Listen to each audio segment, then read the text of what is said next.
ಎಲ್ಲ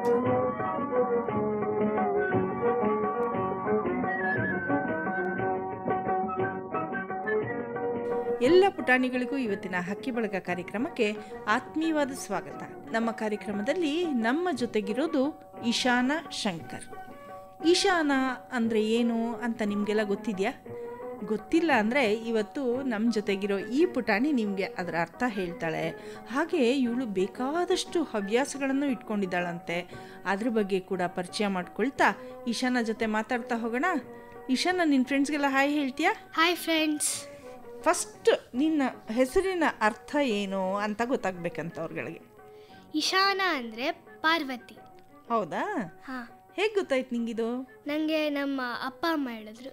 ಓಕೆ, ನಿನಗೆ ಕ್ಯೂರಿಯಾಸಿಟಿ ಇತ್ತಾ ನಿನ್ನ ಹೆಸರು ಹಂಗಂದ್ರೆ ಏನು ಅಂತ? ಹೌದಿತ್ತು. ಎಲ್ಲರೂ ಕೇಳ್ತಿದ್ರ ನೀನು ಹಂಗಂದ್ರೆ ಏನು ಅಂತ? ಕೇಳ್ತಿರ್ಲಿಲ್ಲ, ಬಟ್ ನಂಗೊಂದು ಕ್ಯೂರಿಯಾಸಿಟಿ ಇತ್ತು. ಓಕೆ, ನಿನಗೆ ಅಕ್ಕ ತಂಗಿ? ತಂಗಿ ಇದ್ದಾಳೆ, ಆರ್ನಾ ಅಂತ. ಆರ್ನಾ ಅಂದ್ರೇನು? ಲಕ್ಷ್ಮಿ.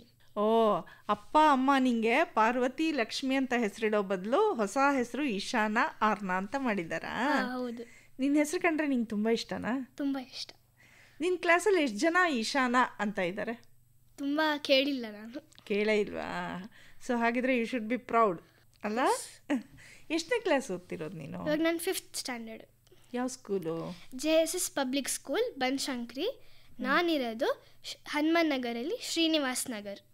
ಓಕೆ, ನಿನಗೆ ಎಷ್ಟೊಂದು ಹಾಬೀಸ್ ಇದೆ ಅಂತ ಕೇಳಿಬಿಟ್ಟು ಇವತ್ತು ನಮ್ಮ ಸ್ಟುಡಿಯೋಗೆ ನಿನ್ನ ಕರೆಸ್ಕೊಂಡಿದ್ದು. ಏನೇನು ಹಾಬೀಸ್ ಇದೆ ನಿನಗೆ? ನಾನು ಭರತನಾಟ್ಯಮಿಂದ 5 ಇಯರ್ಸಿಂದ ಹೋಗ್ತಿದ್ದೀನಿ, ಸಂಗೀತ 4 ಇಯರ್ಸಿಂದ ಹೋಗ್ತಿದ್ದೀನಿ, ಮತ್ತು ಯೋಗಾನ ನಾನು 2 ಇಯರ್ಸಿಂದ ಕಲಿತಿದ್ದೀನಿ, ಮತ್ತು ಭಗವದ್ಗೀತೆನೂ ಅವರೇ ಹೇಳ್ಕೊಡ್ತಿದ್ದಾರೆ. ಅವರೇ ಅಂದರೆ ಯಾರು? ಯೋಗ ಹೋಗ್ತಿದ್ದೀನಲ್ವ, ಡಾಕ್ಟರ್ ಶ್ರುತಿ ಆಚಾರ್ಯ ಅಂತ, ಸದೀಕ್ಷಾ ಪರಿವಾರ್ ಅಂತಿದೆ.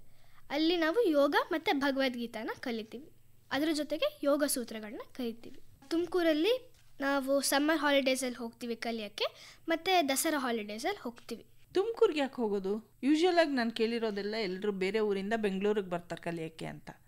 ನಿನ್ಗೆ ಯಾಕೆ ತುಮಕೂರು ಇಷ್ಟ ಆಯಿತು? ಅಲ್ಲ, ಅವರಿರೋದೇ ಅಲ್ಲಿ. ಓಕೆ, ನೀನು ಅದಕ್ಕೋಸ್ಕರ ತುಮಕೂರಿಗೆ ಹೋಗ್ತೀಯಾ? ಹಾಂ, ನಮ್ಮ ಅಪ್ಪ ಅಮ್ಮ ಹೋಗ್ತಿದ್ರು. ಅಪ್ಪ 4 ಇಯರ್ಸಿಂದ ಹೋಗ್ತಿದ್ದಾರೆ, ಅಮ್ಮ 3 ಇಯರ್ಸಿಂದ ಹೋಗ್ತಿದ್ದಾರೆ. ಅಂದರೆ ಅವ್ರ ಹತ್ರ ಯೋಗ ಕಲಿಯೋಕ್ಕೆ ಹೋಗ್ತಿದ್ದಾರಾ? ಹಾಂ.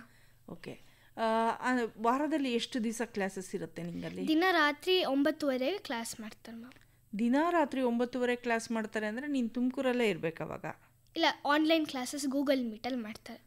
ಸೊ ಹಾಗಾಗಿ ನೀನು ತುಮಕೂರಿಗೆ ಹೋಗಲ್ಲ, ಇಲ್ಲಿಂದ ಆನ್ಲೈನಲ್ಲಿ ಕಲ್ತ್ಕೊಂತಿದ್ಯಾ? ಅದೇ ಸಮ್ಮರ್ ಹಾಲಿಡೇಸಲ್ಲಿ ಮತ್ತು ದಸರಾ ಹಾಲಿಡೇಸಲ್ಲಿ ನಾವಲ್ಲಿ ತುಮಕೂರಿಗೆ ಹೋಗಿನೇ ಎಲ್ಲ ಕಲಿತೀವಿ. ಅಲ್ಲೇ ಹೋಗಿ ಕಲಿತೀರಾ? ಹಾಂ, ಅಲ್ಲಿಂದ ಶೃಂಗೇರಿಯಲ್ಲೂ ಒಂದು ಆಶ್ರಮ ಇದೆ, ಅಲ್ಲಿ ಹೋಗಿ ಕರ್ಕೊಂಡು ಹೋಗ್ತಾರೆ ಅವರೇ ಕರ್ಕೊಂಡು ಹೋಗ್ತಾರೆ. ಹಾಂ. ಏನೇನು ಹೇಳ್ಕೊಡ್ತಾರೆ ಅಲ್ಲಿ?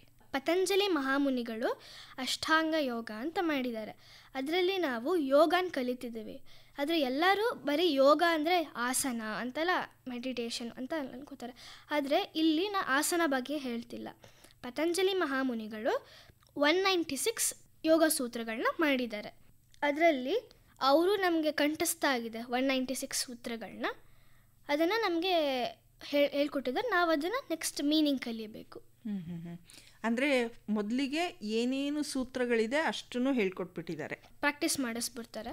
ಆಮೇಲೆ ಅದ್ರದ್ದು ಮೀನಿಂಗ್ ಹೇಳ್ಕೊಂಡು ಅದನ್ನ ಅರ್ಥ ತಿಳ್ಕೊಳ್ತಾ ನೀವು ಪ್ರಾಕ್ಟೀಸ್ ಮಾಡ್ತಾ ಹೋಗ್ತೀರಾ.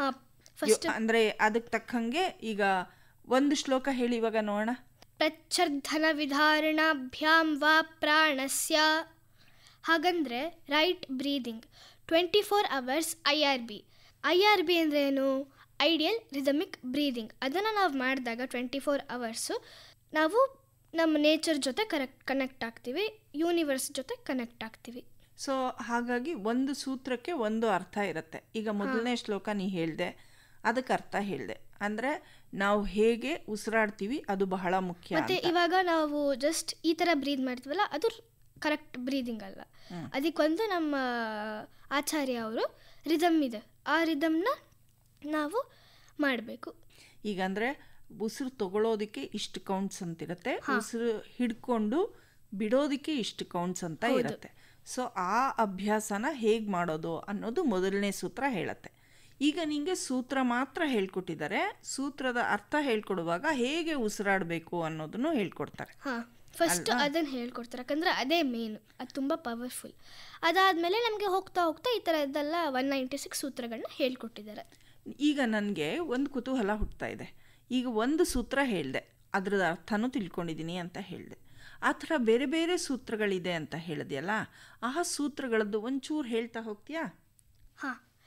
ಪ್ರಚ್ಛರ್ಧನ ವಿಧಾರಣಾಭ್ಯಾಂ ವಾ ಪ್ರಾಣಸ್ಯ ವಿಷಯವಥಿ ವಾ ಪ್ರವೃತ್ತಿರುತ್ಪನ್ನ ಮನಸಃ ಸ್ಥಿತಿ ನಿಬಂಧಿನಿ ವೇತರಾಗ ವಿಷಯಂ ವಾ ಚಿತ್ತಂ ಯೋಗಾಂಗಾನುಷ್ಠಾನಾದ ಶುದ್ಧಿಕ್ಷಯ ಜ್ಞಾನ ದೀಪ್ತಿರ ವಿವೇಕಖ್ಯಾತೆ ಯಮ ನಿಯಮ ಆಸನ ಪ್ರಾಣಾಯಾಮ ಪ್ರತ್ಯಾಹಾರ ಧಾರಣ ಧ್ಯಾನ ಸಮಾಧಯೋಷ್ಟಾವಂಗಾನಿ ಅಹಿಂಸಾ ಸತ್ಯಾಸ್ಥೇಯ ಬ್ರಹ್ಮಚರ್ಯ ಪರಿಗ್ರಹ ಯಮಾಹ ಏತೆ ಜಾತಿ ದೇಶ ಕಾಲ ಸಮಯಾನವಚ್ಛಿನ್ನ ಸಾರ್ವಭೌಮ ಮಹಾವೃತಂ ಶೌಚ ಸಂತೋಷ ತಪಸ್ವಾಧ್ಯಾಯೇಶ್ವರ ಪ್ರಣಿಧಾನ ನಿಯಮಾಹ ವಿತರ್ಕ ಬಾಧನೆ ಪ್ರತಿಪಕ್ಷ ಭಾವನಂ ವಿತರ್ಕ ಹಿಂಸಾದಯ ಕೃತಕಾವೃತ ನಮೋದಿತ ಲೋಭ ಕ್ರೋಧ ಮೋಹಪೂರ್ವಕ ಮೃದು ಮಧ್ಯಾಧಿಮಾತ್ರ ದುಃಖಾಜ್ಞಾನಾನಂತ ಫಲ ಇತಿ ಪ್ರತಿಪಕ್ಷ ಭಾವನಂ ಅಹಿಂಸಾ ಪ್ರತಿಷ್ಠಾಯಾಂ ತತ್ಸನ್ನಿಧೋ ವೈರತ್ಯಾಗಃ ಸತ್ಯ ಪ್ರತಿಷ್ಠಾಯಾಂ ಕ್ರಿಯಾಫಲಾಶಯತ್ವಂ ಆಸ್ತೆಯ ಪ್ರತಿಷ್ಠಾಯಾಂ ಸರ್ವರತ್ನೋಪಸ್ಥಾನಂ ಬ್ರಹ್ಮಚರ್ಯ ಪ್ರತಿಷ್ಠಾಯಾಂ ವೀರ್ಯಲಾಭಃ ಅಪರಿಗ್ರಹ ಸ್ಥೈರ್ಯ ಜನ್ಮಕಥಾಂತ ಸಂಬೋಧಃ ಶೌಚತ್ಸ್ವಾಂಗಜುಗುಪ್ಸಾ ಪರೈರ ಸಂಸರ್ಗಃ ಸತ್ವಶುದ್ಧಿ ಸೌಮನಸ್ಯೈಕಾಗೇಂದ್ರಿಯ ಜ ಆತ್ಮದರ್ಶನ ಯೋಗ್ಯತ್ವಾನ್ ಚ ಸಂತೋಷಾದನುತ್ತಮ ಸುಖಲಾಭಃ ಕಾಯೇಂದ್ರಿಯ ಸಿದ್ಧಿರ ಶುದ್ಧಿಕ್ಷಯ ತಪಸಃ ಸ್ಥಿರ ಸುಖಮಾಸನಂ. ಈ ಥರ ಹೋಗ್ತಾ ಹೋಗುತ್ತೆ ಸೂತ್ರಗಳು, ಹೌದು ಅಲ್ವಾ? ಸೊ ಇದನ್ನು ನೀನು ಕಲ್ತ್ಕೊಳ್ಳೋಕೆ ಎಷ್ಟು ಸಮಯ ಬೇಕಾಯಿತು? ನನಗೆ 1.5 years. ಅಂದರೆ ಪೂರ್ತಿ ನಿನಗೆ ಅದು ಬಾಯಿಗೆ ಬರಬೇಕು ಅಂತಂದರೆ, ಈಗ ನಾನು ನೋಡ್ತಾ ಇದ್ದಾಗ ನೀನು ಏನೋ ಆರಾಮಕ್ಕೆ ಹಾಗೇ ಹೇಳ್ಕೊಂಡು ಹೋಗ್ತಾ ಇದ್ದೆ ಅಂದರೆ ಎಲ್ಲೂ ತಡೂರ್ಸಲ್ಲ, ಅಂದರೆ ಎಷ್ಟು ಚೆನ್ನಾಗಿ ಕಂಠಸ್ಥ ಆಗಿರ್ಬೇಕಲ್ವಾ ಅದು. Very good. ಈಗ ನೀನು ಅವ್ರ ಹತ್ರ ಯೋಗ ಕಲ್ತ್ಕೊಳ್ತಾ ಇದ್ದ ಹಾಗೇನೆ ಅವ್ರ ಹತ್ರನೇ ಭಗವದ್ಗೀತೆನೂ ಕಲ್ತ್ಕೊಳ್ಳೋಕೆ ಶುರು ಮಾಡಿದ್ಯಾ? ಯಾಕಂದ್ರೆ ಯೋಗ ಸೂತ್ರ ಮತ್ತೆ ಭಗವದ್ಗೀತೆ ತುಂಬಾ ಕನೆಕ್ಟ್ ಆಗುತ್ತೆ. ಇದೆರಡು ನಮ್ಮ ಲೈಫ್, ಮುಂದಿನ ಲೈಫ್ಗೆ ತುಂಬಾ ಹೆಲ್ಪ್ ಆಗುತ್ತೆ ಅಂತ ಯಾರು ಹೇಳಿದ್ರು ನಿಂಗೆ? ನಮ್ಮ ಆಚಾರ್ಯ ಹೇಳಿದ್ರು. ಈಗ ನೀನು ಭಗವದ್ಗೀತೆ ಎಷ್ಟು ಅಧ್ಯಾಯ ಕಲ್ತಿದ್ಯಾ ಮರಿ? ಫಸ್ಟ್ 1, ಸೆಕೆಂಡ್ 1, ಥರ್ಡ್ 1, ಫೋರ್ತ್ 1 ಕಲ್ತಿದ್ದೀನಿ, ಮತ್ತೆ 12th ಕಲ್ತಿದ್ದೀನಿ. ಅಂದರೆ ಮೊದಲನೇ 4 ಅಧ್ಯಾಯಗಳು, ಆಮೇಲೆ 12ನೇ ಅಧ್ಯಾಯ. ಅಂದರೆ ಕಂಠಸ್ಥ ಆಗಿಲ್ಲ, ನೋಡ್ಕೊಂಡು ಪುಸ್ತಕ ನೋಡ್ಕೊಂಡು ಹೇಳೋದು ಕಲ್ತಿದ್ಯಾ. ಈಗ ನೀನು ಪೂರ್ತಿ ಹೃದ್ಘಟ ಮಾಡ್ಕೊಂಡಿರೋದು ಯೋಗ ಸೂತ್ರಗಳನ್ನ, ಭಗವದ್ಗೀತೆಯನ್ನ ನೋಡಿ ಹೇಳೋದನ್ನ ಕಲ್ತಿದ್ಯಾ. ಇನ್ನು ಅದು ನಿನ್ನ ಇದಕ್ಕೆ ಬರಬೇಕಾಗಿದೆ ಅಲ್ವಾ? ಈಗ ಯೋಗ ಸೂತ್ರಗಳನ್ನ ಇಷ್ಟು ಸ್ಪಷ್ಟವಾಗಿ ಹೇಳ್ತಾ ಹೋದಂಗೆನೆ ಭಗವದ್ಗೀತೆನೂ ನೀನು ಪುಸ್ತಕ ನೋಡ್ಕೊಂಡೇ ಹೇಳ್ಬೋದು. ಯಾವ ಅಧ್ಯಾಯ ಕೇಳಿಸ್ತೀಯ ಇವಾಗ? 12ನೇ ಅಧ್ಯಾಯ ಭಕ್ತಿ ಯೋಗ. ಅತ 12ೋऽಧ್ಯಾಯಃ ಭಕ್ತಿ ಯೋಗಃ. ಅರ್ಜುನೋವಾಚ ಏವಂ ಸತತಯುಕ್ತಾಯೇ ಭಕ್ತಾಸ್ತ್ವಾಂ ಪರ್ಯುಪಾಸತೆ ಯೇ ಚಾಪ್ಯಕ್ಷರಮವ್ಯಕ್ತಂ ತೇಷಾಂ ಕೆ ಯೋಗವಿತ್ತಮಾಃ. ಶ್ರೀಭಗವಾನುವಾಚ ಮಯ್ಯಾವೇಶ್ಯ ಮನೋ ಯೇ ಮಾಂ ನಿತ್ಯಯುಕ್ತಾ ಉಪಾಸತೆ ಶ್ರದ್ಧಯಾ ಪರಯೋಪೇತಾಸ್ತೆ ಮೇ ಯುಕ್ತತಮಾಮತಾಃ. ಯೇ ತ್ವಕ್ಷರಮನಿರ್ದೇಶ್ಯಂ ಅವ್ಯಕ್ತಂ ಪರ್ಯುಪಾಸತೆ ಸರ್ವತ್ರ ಗಮಚಿಂತ್ಯಂ ಚ ಕೂಟಸ್ಥಮಚಲಂ ಧ್ರುವಂ ಸನ್ನಿಯಮ್ಯೇಂದ್ರಿಯಗ್ರಾಮಂ ಸರ್ವತ್ರ ಸಮಬುದ್ಧಯಃ ತೇ ಪ್ರಾಪ್ನುವಂತಿ ಮಾಮೇವ ಸರ್ವಭೂತಹಿತೇ ರತಾಃ. ಕ್ಲೇಶೋಧಿಕತರಸ್ತೇಷಾಂ ಅವ್ಯಕ್ತಾಸಕ್ತಚೇತಸಾಂ ಅವ್ಯಕ್ತಾ ಹಿ ಗತಿರ್ದುಃಖಂ ದೇಹವದ್ಭಿರವಾಪ್ಯತೆ. ಯೇ ತು ಸರ್ವಾಣಿ ಕರ್ಮಾಣಿ ಮಯಿ ಸನ್ಯಸ್ಯ ಮತ್ಪರಾಃ ಅನನ್ಯೇನೈವ ಯೋಗೇನ ಮಾಂ ಧ್ಯಾಯಂತ ಉಪಾಸತೆ. ಇದು 12ನೇ ಅಧ್ಯಾಯದ ಮೊದಲನೇ ಶ್ಲೋಕಗಳು. ಇದು ಭಕ್ತಿ ಯೋಗದ ಬಗ್ಗೆ ಹೇಳುತ್ತೆ.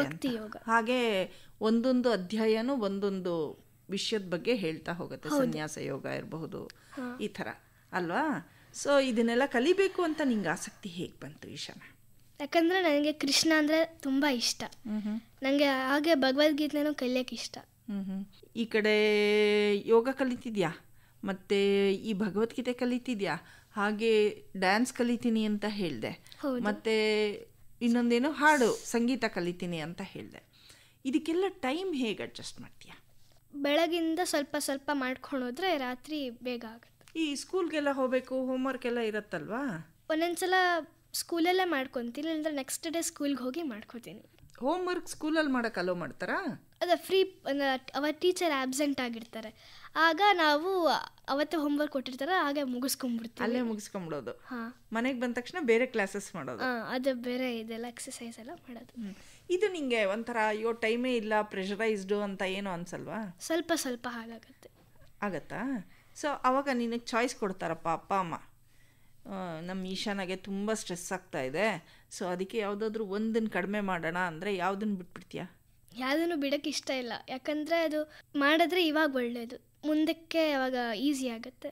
ಅದಕ್ಕೆ ನೀನು ಎಲ್ಲನೂ ಸ್ಟ್ರೆಸ್ ಆದರೂ ಪರವಾಗಿಲ್ಲ ಕಲ್ತ್ಕೊಂಡ್ಬಿಡ್ತೀನಿ ಅಂತ ಹೇಳ್ತೀಯ. ಓಕೆ. ಡ್ಯಾನ್ಸ್ ಕಲಿತಿದ್ದೀನಿ ಅಂದೆ. ನೀನು ಯೋಗ ಕಲಿತಿರೋದು, ಭಗವದ್ಗೀತೆ ಕಲಿತಿರೋದು ತುಮಕೂರಲ್ಲಿರೋ ನಿಮ್ಮ ಆಚಾರ್ಯರ ಹೆಸರು ಹೇಳಿದೆ. ಹಾಗೆ ಡ್ಯಾನ್ಸು ಮತ್ತು ಸಂಗೀತ ಯಾರ ಹತ್ರ ಕಲಿತಿದ್ಯಾ? ಪವಿತ್ರ ಪ್ರಶಾಂತ್ ಅಂತ, ಅವ್ರ ಹತ್ರನೇ ಭರತನಾಟ್ಯ ಮತ್ತು ಸಂಗೀತ ಕಲಿತೀನಿ. ಎರಡೂ ಅವ್ರ ಹತ್ರನೇ ಹೇಳಿಸ್ಕೊಳ್ತೀನಿ. ಎಲ್ಲಿವರೆಗೂ ಆಗಿದೆ ನಿನಗೆ?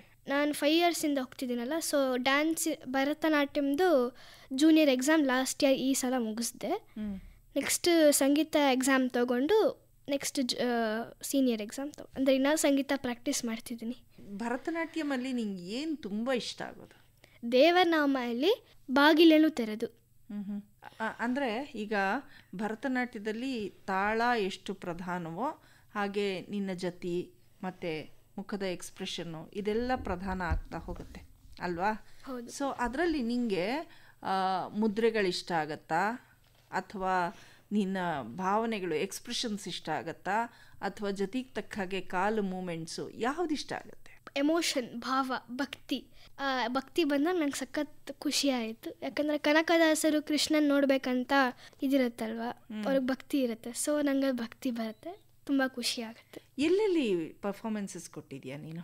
ನಾನು ಮಂತ್ರಾಲಯದಲ್ಲಿ, ಕೊಯಂಬತ್ತೂರಲ್ಲಿ ನವರಾತ್ರಿಗೆಲ್ಲ ಪ್ರೋಗ್ರಾಮ್ಸ್ ಕೊಡ್ತಿರ್ತೀನಿ.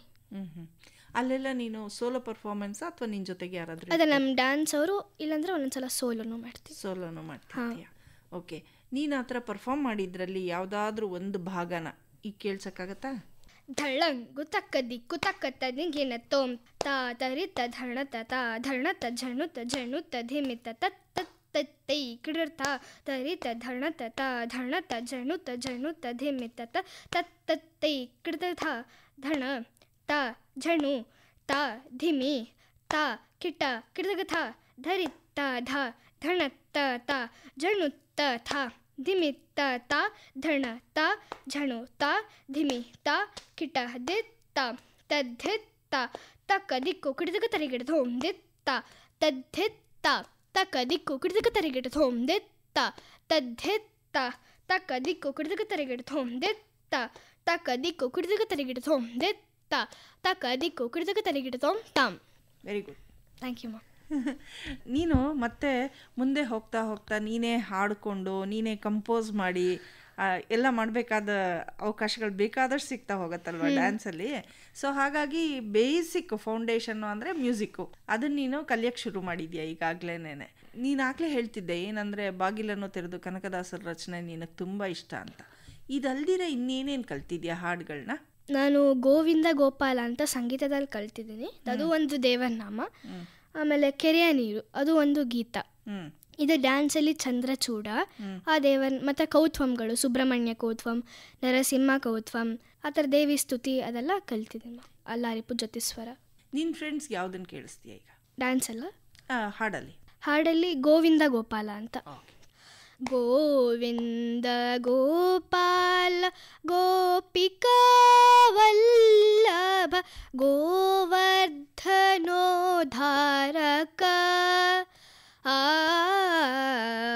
ಗೋವಿಂದ ಗೋಪಾಲ ಗೋಪಿಕಾ ವಲ್ಲಭ ಗೋವರ್ಧನೋದ್ಧಾರಕ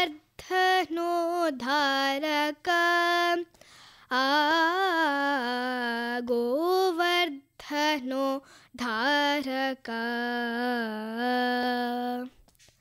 ನಾರಾಯಣ ಅಚ್ಯುತ ನರ ಮೃಗರೂಪ ಶ್ರೀಪತಿ ಶೌರಿ ಹರಿ ನಾರಾಯಣ ಅಚ್ಯುತ ನರ ಮೃಗರೂಪ ಶ್ರೀಪತಿ ಶೌರಿ ಹರಿ ವಾರಿಜೋದ್ಭವ ವಂದ್ಯ ವಂದಿತ ಚರಿತ್ರ ವಾರಿಜೋದ್ಭವ ವಂದ್ಯ ವಂದಿತ ಚರಿತ್ರ ಪುರಮರ್ಧನಾ ಮಿತ್ರ ಪರಮಾ ಪವಿತ್ರ ಪುರಮರ್ಧನಾ ಮಿತ್ರ ಪರಮಾ ಪವಿತ್ರ ಗೋವಿಂದ ಗೋಪಾಲ ಗೋಪಿಕಾ ವಲ್ಲಭ ಗೋವರ್ಧನೋದ್ಧಾರಕ ಗೋವರ್ಧನೋದ್ಧಾರಕ ಇನ ಶಶಿಲೋಚನಾ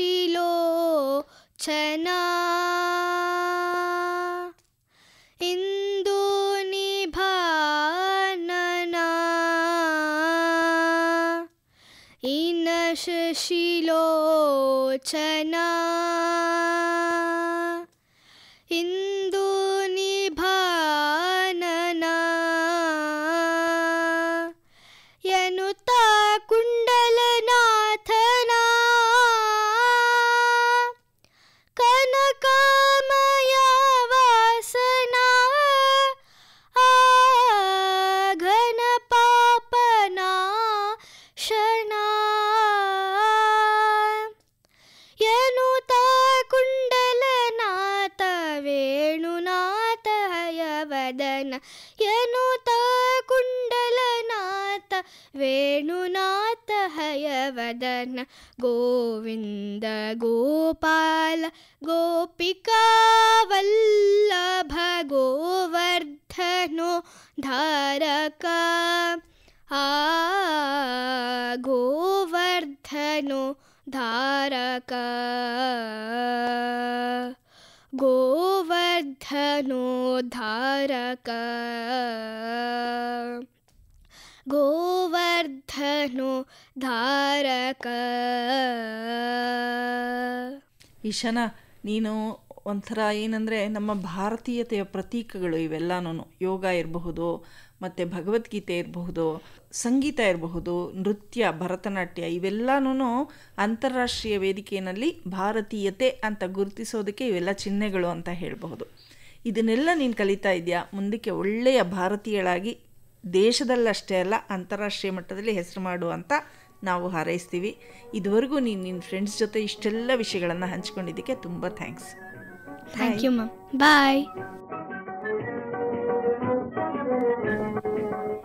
ಪುಟಾಣಿಗಳೇ, ನಿಮ್ಮ ಫ್ರೆಂಡ್ ಈಶಾನ ಶಂಕರ್ ಪರಿಚಯ ಮಾಡಿಕೊಂಡ್ರಲ್ಲ, ಇದರೊಂದಿಗೆ ಇವತ್ತಿನ ಹಕ್ಕಿ ಬಳಗ ಕಾರ್ಯಕ್ರಮ ಮುಗಿಸ್ತಾ ಇದ್ದೀವಿ. ಮತ್ತೆ ಸಿಗೋಣ. ಬಾಯ್.